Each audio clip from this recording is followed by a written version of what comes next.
Musumbi Dr. William Ruto ni womani ya kuvingwa kwa kiuteti ni atongo imangaliko ya ule asiwe kithito chake chelekele ngalikoni ya kuthukuma mwene nthi na no kilungu kinini pio chake okuokeki ya maondone mangusa nesio siake uteti inene akaunti ni Busia. Musumbi Ruto asia wende thingithiwa ni nthu siake uteti aike kutwaisya maendeleo aikulia pethiwa ngwatanio Kenya yo the falmata kadhale. Nyinyi watu wa Funyula ati munasemaje?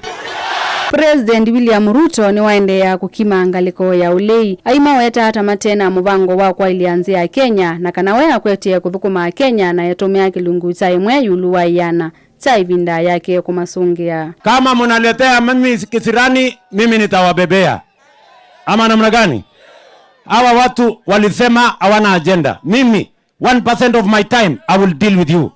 99% of the time nitafanya barabara, nitafanya affordable housing, nitafanya market, nitaunganisha stima, nitapanga Kenya isonge mbele. Ainene akaunti ni Busia ndambukani yake ya maendeleo ile mbetani ya uthuiloni wazua ndambuka ila yalika muthinya wa katatu humundi. Ruto ni wasiandesi wa kuthukuma ni uneni wa tongoi ama ulei kiki yuka muthinya umwe tina wa tongoi hakuikanisia numano. Hakuna sehemu ya Kenya itabaguliwa tena. Si wao ndio wenyewe ndio walianzisha.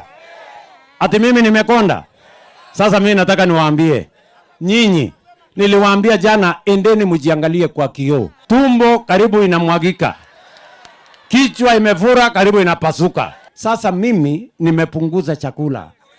Mimi nafanya exercise kwa gym. Kwa sababu mimi nataka kukaa alert. Ama namna gani? Kwani kama mimi ningekuwa nimebeba weight ningefika hapa saa 2. Si wale watu wamebeba weight bado wanalala saa hii. Sasa nimesikia jana kwa kiburi wananijibu ati wewe sijui atukuli kwako, sijui tunakula ndizi. My friends, kukula ndizi haina makosa, hata mimi nakula ndizi, lakini punguza portions ya ndizi kae kidogo.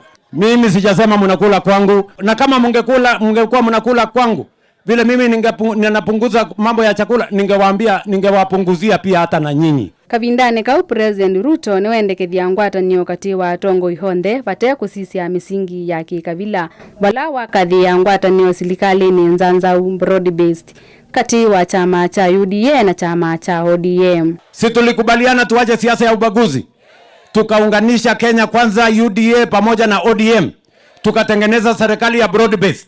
Si leo mimi nafanya kazi na mheshimiwa ndugu yangu hapa Otuoma na viongozi wa hapa.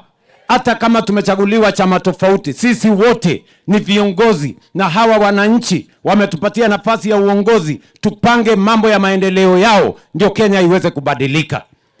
Mimi nawauliza jameni, mkubali tuungane, tushirikiane, tuwe na nguvu, tuende Kenya pamoja. Mimi nimewapatia ilani wale viongozi wote wa ukabila, nyinyi nafasi hamuna tena katika taifa letu la Kenya. Hiyo pepo yenu ya ukabila na chuki hamuwezi kusambaza katika taifa letu. Ni wanyoroshe ama si wanyoroshe? Ni wanyoroshe. Nilivotia vilingi wa mauvo nyeneta wa falmata kadhale wa Kimandhi.